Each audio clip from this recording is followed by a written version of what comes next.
जैसे हम डिमॉन्स्ट्रेशन मैंने आपको बताई है ग्लूकोज एस्टिमेशन की, तो अब लेबॉर्ट्री में हम प्रैक्टिकल करने जा रहे हैं। तो आपको मैंने बताया है कि हमें कौन कौन सी चीज़ें ज़रूरत होती हैं, रिक्वायरमेंट्स हैं।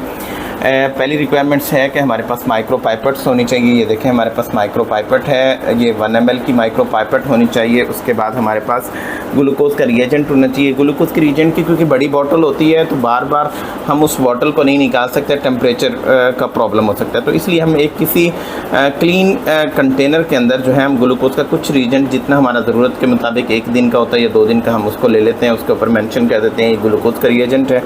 फिर उसके बाद हमारे पास स्टैंडर्ड होना चाहिए। ये हमारे पास स्टैंडर्ड है, देखें ये ग्लूकोज का स्टैंडर्ड है, ये लिखा हुआ स्टैंडर्ड है। इसकी वैल्यू 100 मिलीग्राम पर डेसीलीटर, जैसे मैं आपको उसमें लेक्चर में बता चुका हूँ, ये वो है।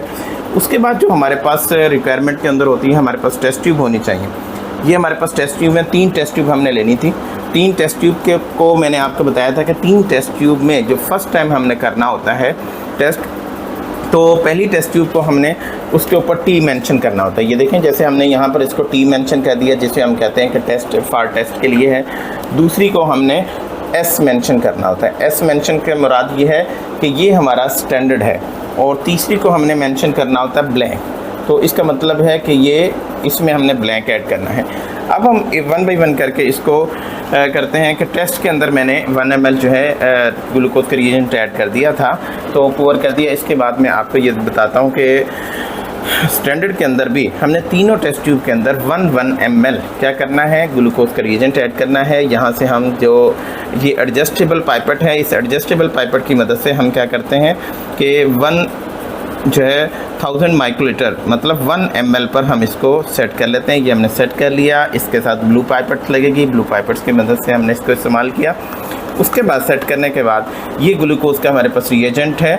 वेरी इजी है, बहुत इजी है। आप देखेंगे तो बड़ा हैरान होंगे कि लेक्चर बड़ा मुश्किल था, लेकिन ये तो बहुत आसान है। तो 1 ml हमने इस तरह से 1 ml न्यू पाइपेट्स लेकर हमने 1 ml जो है वो ग्लूकोज का रिएजेंट लिया और टेस्ट में मैंने ऐड कर दिया था। ये हमने स्टैंडर्ड वाली टेस्ट ट्यूब में ऐड किया है। इसके बाद 1 ml फिर हम लेंगे, क्योंकि ये जो पाइपेट है हमारी ठीक है, हमने कोई कंटामिनेशन नहीं की इस पाइपेट की, इस वजह से हम दोबारा इसको यूज़ कर सकते हैं ब्लू पाइपेट को। ये मैंने ब्लैंक वाले में भी 1 ml ऐड कर दिया। तो 1 ml जब भी ऐड करना हो तो याद रखिएगा कि हमने वॉल ऑफ द जो टेस्ट ट्यूब है उसके साथ टच करके जो है उसको पूर करना होता है। तो इस तरह से ये हमारा जो रीजन का काम था वो हमने मुकम्मल किया। तो हम जो टिप है उसको डिस्कार्ड कर देंगे। ये हमारा पहला स्टेप मुकम्मल हुआ। दूसरा स्टेप हमारा ये होता है कि हमने ये हमारा तीसरे नंबर पर जो हमारी रिक्वायरमेंट के अंदर एक और चीज़ थी कि जो जिस पेशेंट का हमने टेस्ट करना है वो हमारे पास सैंपल्स मौजूद होने चाहिए। जो हमने ब्लड था, ब्लड में से हमने सीरम को सेपरेट करके एपन ड्रॉप जो है कप के अंदर इसमें सेपरेट कर लिया है। तो इसको डायरेक्ट टेस्ट ट्यूब में भी आपके पास आ सकता है, ज़रूरी नहीं कि आपके पास वाइल में भी आ सकता है, मगर हमारे पास पेशेंट का सैंपल होना चाहिए। ये पेशेंट का हमारे पास सैंपल था, तो हमारे पास मुख्तलिफ पाइपेट्स मौजूद होती हैं, डिफरेंट एडजस्टेबल पाइपेट्स भी हैं। तो मेरे पास एक पाइपेट वो पाइपेट है जो सिर्फ फिक्स पाइपेट है 10 माइक्रोलीटर के लिए। मैं इसको भी यूज़ कर सकता हूँ, बाकी मेरे पास दूसरी पाइपेट्स हैं मैं उनको भी यूज़ कर सकता हूँ, मगर मैं फिक्स पाइपेट को इस्तेमाल करने लगा हूँ। तो ये 10 माइक्रोलीटर की पाइपेट है। इस 10 माइक्रोलीटर की पाइपेट से हमने क्या करना था, तीनों टेस्ट ट्यूब में से जो पहली टी ट्यूब थी वो फॉर टेस्ट थी। तो ये हमने पेशेंट का सैंपल था, तो यहाँ से हम इसको 10 माइक्रोलीटर लेंगे। अब हमने 10 माइक्रोलीटर इसमें से जो है ना पाइपेट की मदद से हमने इसको ले लिया। अब 10 माइक्रोलीटर लेने के बाद हमने करना क्या है, तो हमारे पास इनक्यूबेटर भी होना चाहिए। इनक्यूबेटर में हमारे पास वाटर बाथ भी हो सकता है या ड्राई इनक्यूबेटर भी हो सकता है। तो जो 37 प्रोवाइड करता है, ये मेरे पास इस वक्त ड्राई इनक्यूबेटर है जो 37 प्रोवाइड कर रहा है।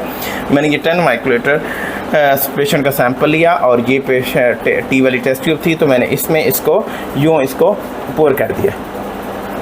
यूँ इस तरह अब इसको पोर करने के बाद मैंने इसको अच्छी तरह से इसको मिक्स करूँगा। ये जब मिक्स कर लिया है मैंने, तो इसके बाद मेरे पास नेक्स्ट जो बारी आएगी वो मेरे पास आएगी उसकी एस वाली टेस्ट ट्यूब की। तो एस वाली टेस्ट ट्यूब के अंदर मैंने क्या ऐड करना था, स्टैंडर्ड ऐड करना था। तो ये मैंने स्टैंडर्ड लिया और स्टैंडर्ड को मैंने भी 10 माइक्रोलीटर ही सिर्फ मैं उसका लूँगा। 10 माइक्रोलीटर,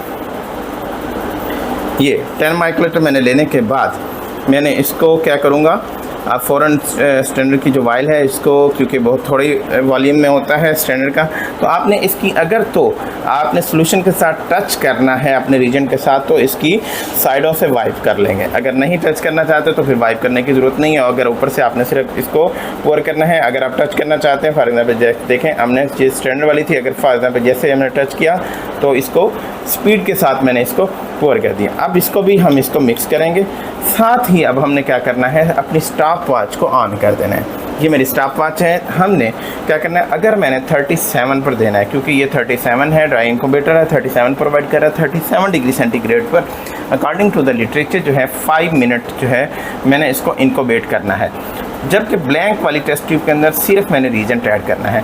इतनी देर में ये 5 मिनट हमारे मुकम्मल होते हैं। मैं आपको इधर से सेटिंग का बता देता हूँ कि अब हम ये माइक्रो लैब को किस तरह से सेट करके अपने ग्लूकोज की एस्टिमेशन करेंगे। तो ये माइक्रो लैब है। जब इसको ऑन करेंगे तो ये इसका फ्रंट पेज आएगा, मेन मेन्यू आएगा। तो मेन मेन्यू में आने के लिए सामने से आपको नज़र आ रहा है कि मैयर को आप प्रेस करेंगे। ये आपने मैयर को प्रेस किया तो आपको मैयर टेस्ट आ जाएंगे। ये टेस्ट वो टेस्ट होंगे जो आपकी कंपनी ने आपने जिस वक्त आपने माइक्रो लैब ली होगी तो आपने उससे एडजस्ट करवाए होंगे कि हमने ये वाले टेस्ट इसके में जो है इसका सॉफ्टवेयर कर दें। अब हमने क्या किया कि यहाँ पर हमने ग्लूकोज लिखना है। ठीक है, आप ग्लूकोज लिखने के लिए डायरेक्ट यहाँ से भी नीचे आ सकते हैं, ऊपर जा सकते हैं। लेकिन अगर आप ग्लूकोज, क्योंकि जी से स्टार्ट होता है, तो अगर आप जी से स्टार्ट करेंगे तो जी ये इस तरह से जी के जो टेस्ट होंगे वो सामने आ जाएंगे। अब जी के टेस्ट में से आपका ग्लूकोज आया है तो ग्लूकोज को आपने ये जो बटन है, ये बटन आपका इंटर का है। आप इस बटन से आप इंटर करेंगे तो क्या होगा, स्क्रीन जो है आपकी फ़ौरन चेंज हो जाएगी और आप ऊपर लिखा हुआ आ जाएगा मैयर ग्लूकोज टेस्ट और मैयर वाटर ब्लैंक। मैयर water blank ready to blank press sipper. अब प्रेस सिपर किधर है आपका? सिपर आपका ये है। आपने उसने कहा कि प्रेस सिपर, आपने सिपर को फ़ौरन प्रेस करेंगे तो फ़ौरन क्या आ जाएगा, यहाँ पर चेंज होता नज़र आएगा। आपको नज़र क्या आ रहा है, मैयरिंग वाटर ब्लैंक। अब मैयरिंग वाटर ब्लैंक जो है आ रहा है, तो मैयरिंग वाटर ब्लैंक के साथ ही आपको क्या होगा, अभी वो मैयर कर रहा है। मैयर करने के बाद वो जो फ्रंट अब स्क्रीन देगा, अभी आपको मैं चेंज होते हुए दिखाता हूँ कि जो फ्रंट स्क्रीन वो देगा, ये देखें। अब उसने स्क्रीन जो फ्रंट में दी है वो स्क्रीन उसने दे दी है Maihar glucose test reagent blank. अब रिएजेंट ब्लैंक वो कहता है कि आपने रिएजेंट ब्लैंक को नीचे क्या लगेगा, प्रेस सिपर टू मैयर रिएजेंट ब्लैंक। अब जब हमारे 5 मिनट मुकम्मल होंगे तो हमारे ये स्टॉप वॉच चल रही है। स्टॉप वॉच जो ही हमारे 5 मिनट मुकम्मल होते हैं तो हम आपको बाकी टेस्ट किस तरह से हमने इसको मैयर करना है वो आपको बताता हूँ।